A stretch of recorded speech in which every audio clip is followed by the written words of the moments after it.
is up, Evil Dead fans? I'm going to do something I said I wasn't going to do, and I'm going to go over some of the details for the post-apocalyptic chainsaw. The reason why I'm doing it, I said, fuck it. So I'm going to do it. And there's a lot to cover. I'm not going to show the body. I'm going to wait until it's completely done for you guys to see that. But I will show a few things and give a few tips on making your top at the same time, because this top is a lot different compared to, I wouldn't say a lot different, but different compared to just doing a normal top, like how I do it. Also, at the end of the video, I will talk about where I'm going to be next for a big meetup with a lot of Evil Dead fans, and tell you guys where to go, and hope to see a lot of you guys there. So, talking about the post-apocalyptic chainsaw. Now, this chainsaw has a ton of Easter eggs in it, referencing the old chainsaws, all the way from Evil Dead 2 all the way through Ash vs. Evil Dead, and also some new parts, new things, some things they did that wasn't on film, especially from Evil Dead 2, will be put back onto this chainsaw. I'm not going to go over all the Easter eggs and all the little details yet, pertaining to the design and everything about it. Basically, it is what you would consider like a Fallout style, like the video game Fallout, or like a Mad Max style chainsaw with some new tech, with old tech, and also a lot that is very consecutive with Evil Dead trilogy. Because if you get too outlandish with it, it gets to be dog shit, basically. One big question was, am I going to put on a lightsaber style bar and chain? To answer that honestly, no, I'm not. A few reasons. Number one, Sharknado already did it, and I'm not doing anything that Sharknado did. And it wouldn't really be Evil Dead, because it would cauterize, like if you chopped off an arm, it would cauterize it rather than you'd have the blood and everything, which is what is known in the Evil Dead trilogy, other than Army of Darkness, is all the blood. So I didn't do that. There was another method I was thinking about doing where it would be a flame style chain. There is a way to do it. I was going to explain that, but I'm afraid somebody would do it and then hurt themselves or hurt somebody else, because it is quite possible to do and make it practical. It's very interesting. It's not safe. That's one reason why I didn't do it. Number two, I would never actually run it more than maybe one time. And number three, it's too Ghost Rider-y. I love Ghost Rider, but it's just too much like that.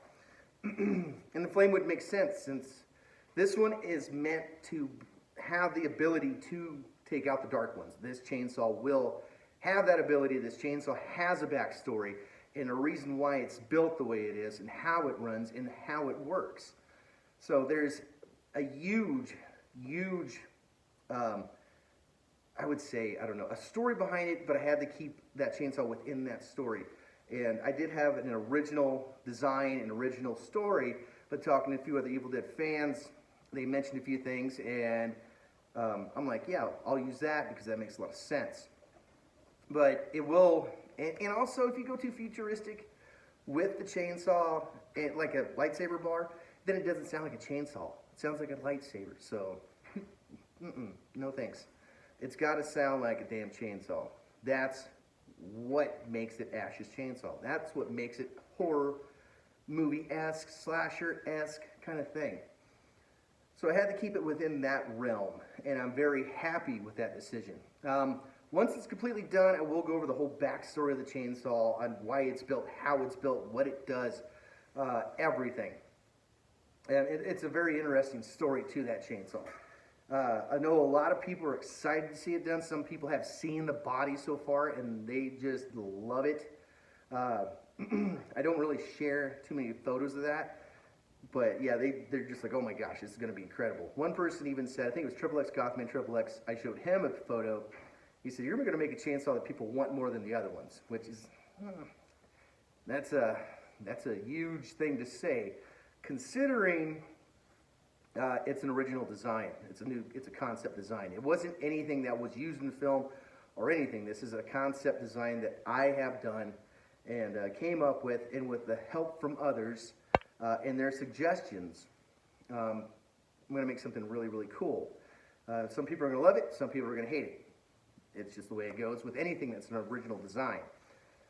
But I'm going to go over the muffler piece briefly. I'm not going to go over all the Easter eggs and the reasoning why certain things are done on it, the top, and I'm going to give you guys a few tips on making your top. Like I said at the end of the video, stick around. I can tell you where I'm going to be at a huge meetup. It is convention, and I want to see a lot of you guys there. And what will be offered from me there that you're able to get at the same time. So let's look and see what we got. Okay, so we have the top right here. You can see there's some damage. This thing's going to have some age. Those things can change, of course. It's got on that side. You really can't see it that well. But as you can see, it is an open top.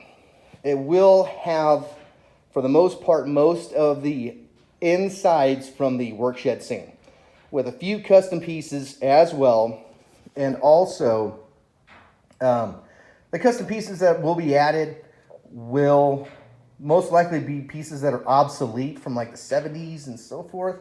So it will be hard to recreate. I got a lot of old stuff, so I'm not that old, but I'm in the old cars and stuff, so I have tons of stuff. And you can see, some nasty looking glue and stuff. That's all going to be covered up, so I'm not too concerned with it. It didn't have to be perfect with like nicks and scratches because it does have to show some age.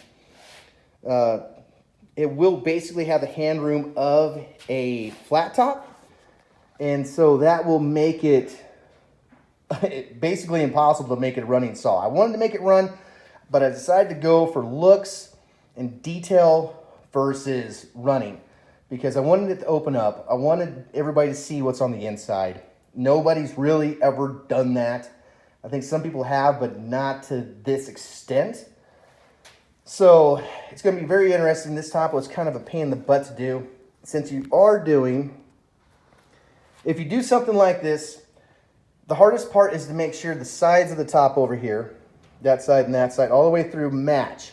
Because if they don't match and you make your lid, it's not going to sit right. So when I did all the final Bondo and all that stuff, basically if you come down, let me get evened up here. If you come down like that, bam. So that's evened up. That way I know I can make the lid and it's going to sit level and sit flush. So it's going to be very interesting. I'm telling you. Biggest concerns were toggle switch because there will be some working parts. It won't be a running chainsaw, but there will be working parts. Making the lid open up, making it sturdy enough to carry around at the same time. That was another concern.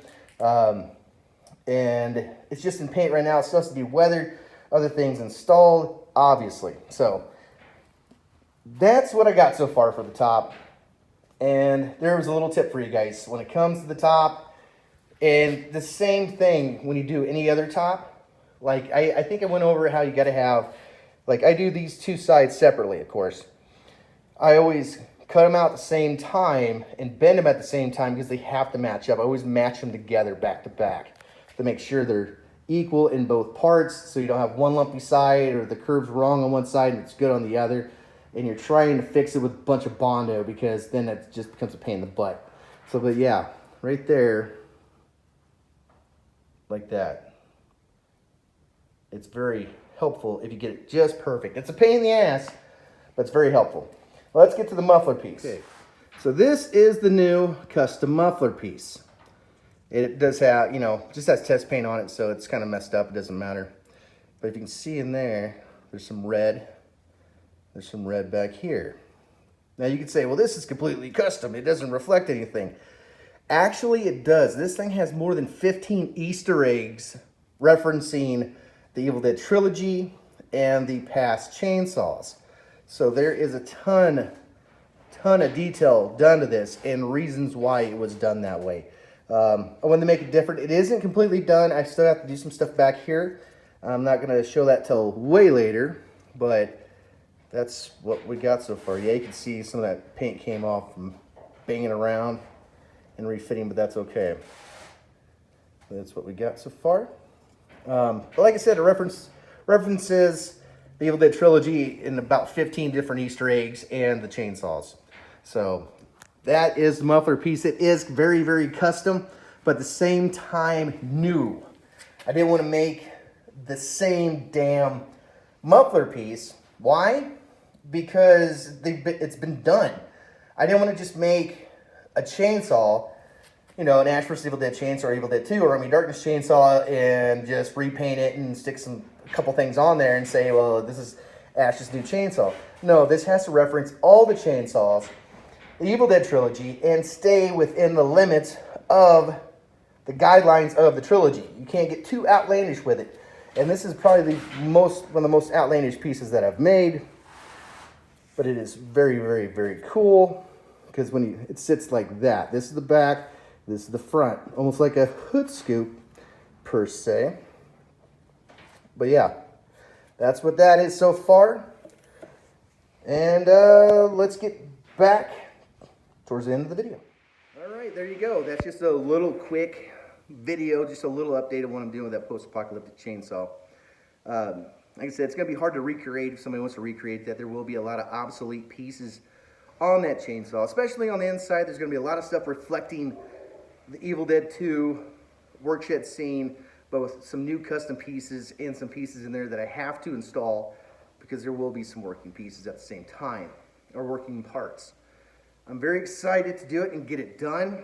I do have a few chainsaws I got to build right after this one, and I'll talk about that later when that comes about.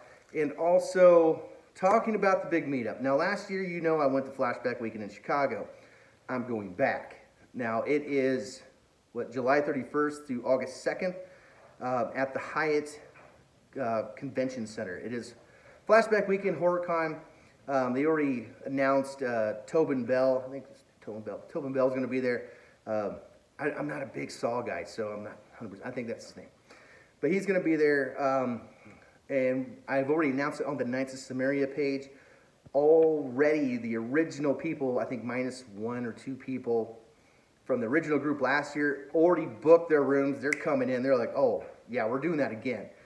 So they're going to be there, and I think we have, I think 15 or 16 total people already going, and the whole guest list hasn't been released yet. Some people in the KOS, some people aren't in the KOS, the Knights of Samaria. So they just want to go and hang out. And I'm not saying go there just, you know, to meet me, because that's a self-centered prick kind of thing to say. There's going to be all kinds of cool prop builders. Chris Pollock's going to be there. Roger Alan Baker from Ultravic Studios is going to be there. And also Kurt Eubank from Australia is trying to make it in as well. And I am talking with Johnny Ruckus, the cosplayer villain and the #1 cosplayer drinker. I've been talking with him, and he might show up too. So we have a huge group of people. 15 people already said yes, and it's only getting bigger, and it's all the way at the end of July. So if you want to come in for that, and you want to come hang out with me or any of the other guys, girls, or any major builders, and there'll be celebrities too, of course. And we're trying to get, I've got to get a hold of Jason Lively and try to get him back, because he was a blast last year. So if you don't know who Jason Lively is, he was Rusty from National Lampoon's European Vacation and also Night of the Creeps. So I need to get a hold of him and see what his schedule's like and see if he can make it back in. That guy's amazing. Just an amazing guy. Amazing actor, just all around badass motherfucker. I'm sorry they got this new YouTube Copa thing going on. Here's the thing. Okay, I'm just real quick, this is how I feel about it. If they get a problem with my videos and they want me gone, I'm gone. I can always go to Facebook and post videos there. Not too fucking concerned with it. So if they get a problem with me and they want to give me a fine or else take my shit down, I'll just take my shit and pack up and go, later, gone. Not a problem. I don't care. I don't worry about that kind of crap. So we'll see what happens with that. I don't know. If all of a sudden I'm gone, find me on Facebook, Brett Scrooby Chainsaws. That's where I don't post a whole lot there, but I'm trying to post more. My personal Facebook page is now off limits. I had some people that were getting into other accounts from my friends that they shouldn't be talking to because they're at a celebrity status, and they were pissed. So I had to delete a lot of people off my personal Facebook page. If you're still there, great. If you're not, sorry, you had to go. But basically, it's just a contact thing for me now. That's all that is. Like friends, close friends, people dealing with the horror movie business, family, things like that. So if you want to get a hold of me, Brett's Groovy Chainsaws is the best way to do it. Or the Knights of Samaria, or the Ghost Speeders, Ash versus Evil Dead, another Facebook page as well. It's 3 Facebook pages right there. So, yeah, if you want to go to Chicago and have a kick-ass time, because, I mean, seriously, the original people going are going just to hang out with the Knights of Samaria. They don't give a shit what celebrities come. They just had a blast last year. We had a great time, and we're going to do it again. So I would like to see any and everybody down there. And if they, and what I'm going to offer down there, Chris Pollock, he plans on having a table. Atomy Creations, they plan on having a table down there too. And I told Chris to help out his table. What I'll do is I'll make a bunch of different chainsaw parts, muffler pieces, maybe grills, just random parts for chainsaws to sell. And at the same time, I will be bringing down my personal Season 1 chainsaw for display, and the post-apocalyptic chainsaw will be down there on display as well. So if you want to come up, take a look at it, wear one, I don't care. So that'd be a good place to go see them in person and close up if you're interested in it. You can take photos if that will help out your build. I don't care. Take as many as you want. Ask me any kind of questions. I will answer anything if I know it. But that's it. Chicago.